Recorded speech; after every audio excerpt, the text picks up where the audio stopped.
राज RRT चोरा के ले गइल राधा नींदिया हमरो नींदिया हमरो चोरा के ले गइल राधा नींदिया हमरो चोरा के ले गइल राधा हो चोरा के ले गइल राधा नींदिया हमरो चोरा के ले गइल राधा नींदिया हमरो चोरा के ले गइल Radha recording by RRT digital recording studio छड़ागंज।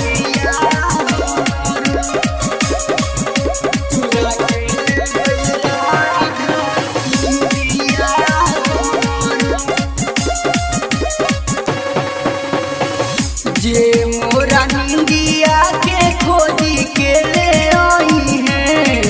हमारा नजरिया के सोजा बैठाई है जे मोरा निंदिया के खोजी के ले आई है हमारा नजरिया के सोजा बैठाई है उनका के देहब हम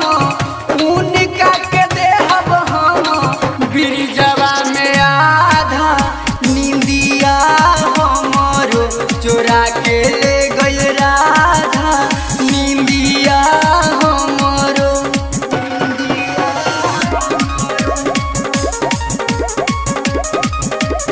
नींदिया चोरा के ले गइल राधा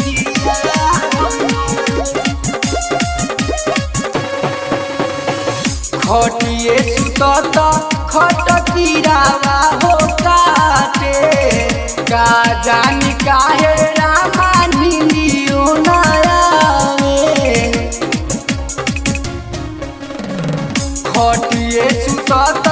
खटकीरावा हो काटे का जानी काहे रामा नींदियो न आवे भूइया सुतत देहिया भूइया सुतत देहिया होई गइल आधा नींदिया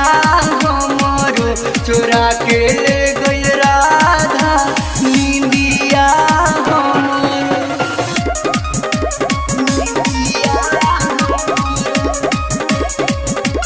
नींदिया चोरा के ले गइल राधा नींदिया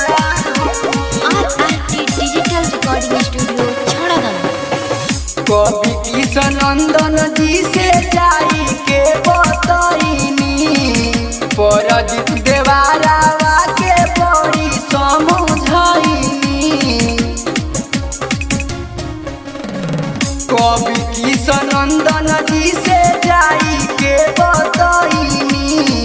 परजीत देवारावा के बड़ी समझाऊनी कमलेश पांडे दयावा कमलेश पांडे दयावा डलले बाबा नींदिया हमरो चोरा